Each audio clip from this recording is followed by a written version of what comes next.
salaamaaleykum sama gars yi c'est Omzo TV officiel technologie en wolof nuyu naa leen ziar leen di leen jaajëfal bu baax a baax di la wax rek bi de c'est la première fois yaa ngi doog a tombé suñu chaîne wala suñu vidéo ñu ngi lay invité nga abonné te nga bës cloche de notification bi ndax ngay mën di recevoir suñu ay yeneeni vidéo tey nag dana ñëwaatee si beneen astuce bu yomb te facile ndax ngay changer ay fond d'écran WhatsApp maanaam sa accueil WhatsApp wala sa discussion yi WhatsApp yëpp nga bëgg a changer seen ay fond d'écran fond bi fi nekk neexu la nga bëgg a changer beneen fond loolu sa facile lay ñëw wala boo ko bëggee changer topp ñu dem suñu WhatsApp yi dem nii ñu dem cliquer suñu WhatsApp nii bu ñu cliquer suñu WhatsApp ñu ngi suñu accueil WhatsApp nii si discussion yi boo ko bëggee changer c'est facile da ngay ñëw cliquer si trois tomes yi à droite nii. boo si cliquer à droite nga ñëw paramétrage sa ñëwee paramétrage fenn rek ngay ñëw mu defal la fi discussion si suuf mu bindal la si nii thème de fond d'écran strict de discussion nga cliquer si boo si cliquer c'est facile quoi da ngay ñëw fii si suuf fii nag bu la neexee bii si kaw thème sax mën na la fi waxaale pour fekkente ne da nga bëri looy connecté guddi lu si mel ne si WhatsApp bi thème clair bi yu baax si bët wala mën na lay indil ay problème yooyu muy thème clair bi pour loolu nag da nga koy wàccee ne si suuf muy thème sombre bi nii pour booy connecté si guddi gi mën ngaa connecté lu yàgg si internet bi te du la indil benn difficulté da nga koy wàccee foofu si sombre bi rek mu nekk thème sombre pour guddi gi ak yooyu quoi pour nag boo bëggee changer fond d'écran ak yooyu da ngay ñëw fii si fond d'écran nga cliquer si boo cliquer fond d'écran fii dina la indi fii pour guddi gi la quoi léegi dañuy def arrière nii ñun ñu defaat ko thème clair ndax leen la bëgg a expliquer nga gën ko mën a comprendre nii ko defee thème clair nii ba mu ñëwaat nii da ngay ñëw fond d'écran bu ñëwee fond d'écran nii léegi nga bëgg a changer fond bi fi nekk da ngay def modifier boo cliquer modifier dina la indi fii ay thème clair ba fi duggee dina la indil ay modèles yu bari xamante ne si ne ay thème clair lay doon te image yu nice macha allah yi si nekk ay thème clair yu rafet par exemple ñu cliquer si bi boo si cliquer automatiquement sa discussion yëpp boo si dugg rek boo ko définir rek nga confirmer ko rek automatiquement foo dugg sa discussion yi rek nii la fond bi di mel nii ngay connecté quoi léegi dañ lay war ni pour exemple rek fii ay fond yu bëree ngi fi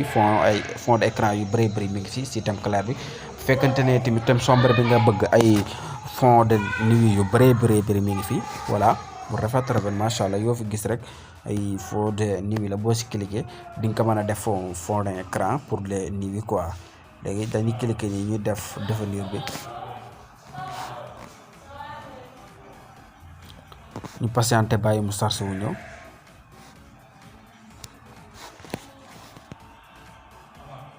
automatiquement définir que fond d'écran bi gis nga moo nekk nii voilà instant bi ci bu dee guddi la boo génnee nga dem si discussion yi day nekk fond bu rafet léegi en plus bu fekkante ne da ngaa bëgg comme bàyyi si nekk rek ay couleur ak yooyu da ngay ñëw fii boo xoolee fii ay couleur moo fi nekk couleur bu la neex rek boo si cliquer automatiquement da nga koy daati am fii ay photo maanaam boo si cliquer da ngay daati yóbbu la sa galerie boo fa demee di nga mën am image bu la neex rek bu la neex nga def sa photo wala image bu xamante ne seen neex rek nga définir ko fa pour mu mën a nekk sa ay fond d'écran mais fekkante ne tamit yi wala enregistré tamit bu la neexee mën nga fa bu la neexee mën nga kaa bàyyi par défaut comme bi mu wàccaale si WhatsApp bi noonu par défaut boo cliquer fii rek dina nekk par défaut mais boo xoolee ñu ne actuellement nii ñu ngi si mode de nuit yu nice boo ñëw fii ay mode de nuit dinañ ko fi am par exemple ñu jëlaat bi pour ñu définir ko defaat ko suñu mode de fond d'écran léegi ñu cliquer fii confirmer automatiquement ajouté wu la léegi dañuy def arrière ñu xool ba am ñu dugg si benn discussion nii waaw bon foo mën dugg rek automatiquement bu ñu duggoon fii nii dangay daal di gis nga fond yi nice moo si nekk ay fond de night fond d'écran yi nice moo si nekk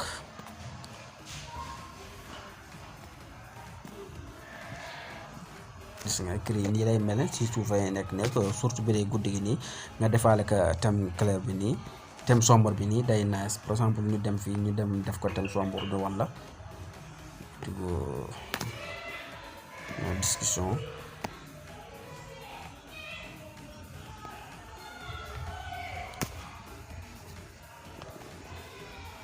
si WhatsApp bi dee guddi gi la moom mën nga ko bàyyi si thème sombre bi nii voilà bu dee da nga def thème sombre bi automatiquement bi dee da nga définir woon mode nii du affiché mais bu dee da ngaa dem nga bu la neex mën nga ñëw fii si discussion bi nii nga sensé que fi mooy gën a gaaw voilà neex nga xëcc que nii nga def définir fii ay thème clair ñu dem xool ay thème clair bu ñu war a def tey par exemple ñu jël bi